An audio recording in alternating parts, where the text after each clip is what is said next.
Hello again. It's another lousy lighting day. Yay! But today what I wanted to talk about was dreams. So those of you who have heard me talk about this before know that I hate dreaming. So why would I talk about it? Well, stay tuned and find out.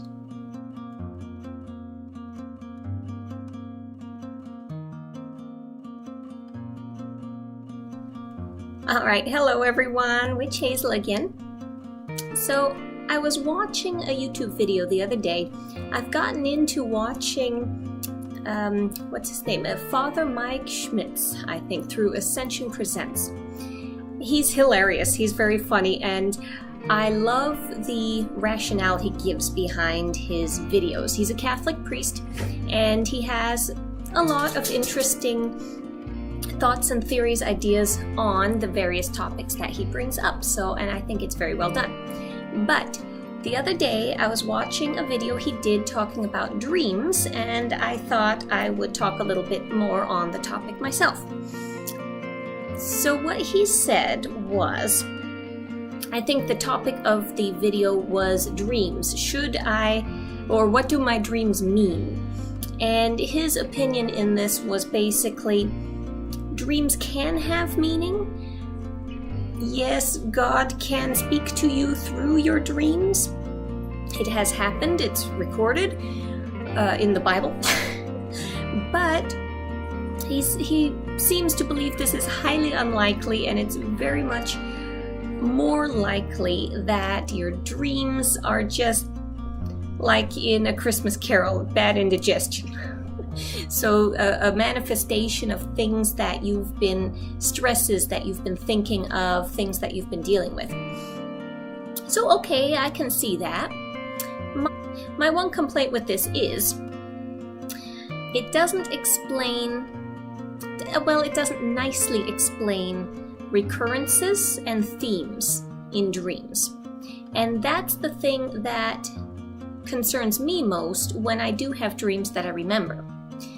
In the past, I've mentioned I don't like dreaming, and the reason is because I always know I'm dreaming. I know I'm dreaming, it's always kind of a lucid dream, and that means that it always makes me tired. I wake up tired because I wasn't really sleeping well during the dream. But that said, I do on occasion record dreams. I don't have them that I remember very often. And I'm no good at keeping a notebook by the bedside because I can't write in the dark. If I turn on a light, by the time that happens, then I've forgotten everything. So really, I only record dreams when they made a big enough impact on me that I remember it then in the morning, or I make an active effort when I wake up to remember what I just dreamed, and then we'll record it in the morning. The interesting thing that I've noticed when I do record my dreams is there tends to be a pattern. So, for example, I remember at least 2 months in a row, I had a dream with similar themes basically at the same time each month. And later on, I had another similar dream again, round about that same time of month. And sometimes it'll be the same time of night, like if I wake up and happen to see the clock or check, then that will be the same. So this goes a little bit into the witching hour, which I don't think I've done a video on, so remind me of that. I want to talk about that more too. But basically, over spans of time, there are themes that come up that are the same in those dreams.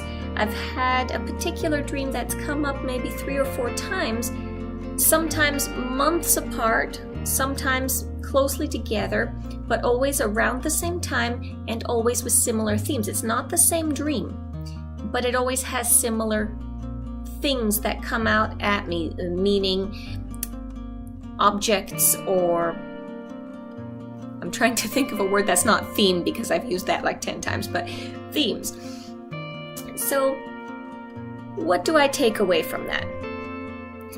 yes, this can be part of the subconscious, just something I'm worried about or something that I'm stewing over, but that doesn't mean that it's insignificant.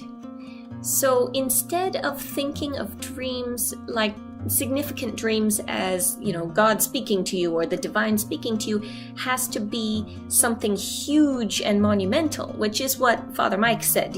He said, well, if God speaks to you in a dream, you're going to know it. It will be totally different than any other dream. I don't necessarily agree with that, because I believe that is exactly what our subconscious is for. Our subconscious is plugged into the divine on a different vibration than we are in this daily, everyday life of ours. And I think it's a more secure connection to that energy, but we don't necessarily communicate in the same way with our subconscious that we do with people. We don't have a language for it necessarily. Our subconscious deals with us in images, in pictures, in things that we can relate to other things. It's pictorial.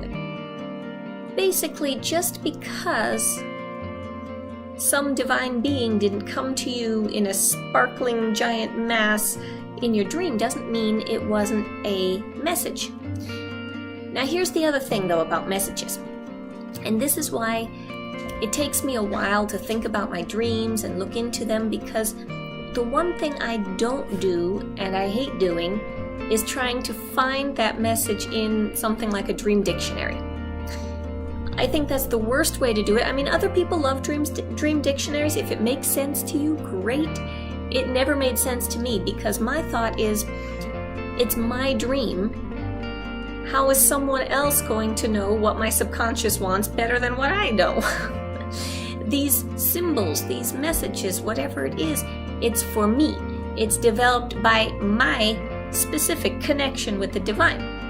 Therefore, I have to think about, well, what themes are there that came up frequently? For example, in some of my older dreams, there was always a baby present.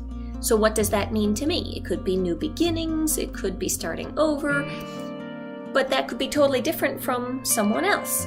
Someone else might just see a baby, maybe they're the eldest of 10 kids and they see babies as a problem, of the troublemakers, the ones that always got in the way type of a thing. So the individual experience of what this picture is or what this thing is can be very different from one person to the next. So that's kind of the way I think of it for dreams. You really have to find, in my opinion, your own version of a dream dictionary. To wrap up, I think dreams are important. If you remember them, they should probably be recorded. If they make a big impact on you, maybe not every dream, but if they make a big impact, record them. And start looking for themes in those dreams. Look for themes, what things recur over and over again, and then maybe start thinking about, what does that mean to me? What do I think this relates to? And that could be a good transition, a good segue into some other spell work or shadow work, spiritual work of whatever kind you like. That is certainly something that I have aspirations to anyway. The other thing I was thinking of, and have not done yet because I'm lazy, is when you come up with these ideas, when you come up with these similarities and these themes in your dreams, it would be a wonderful idea to start your own dream dictionary.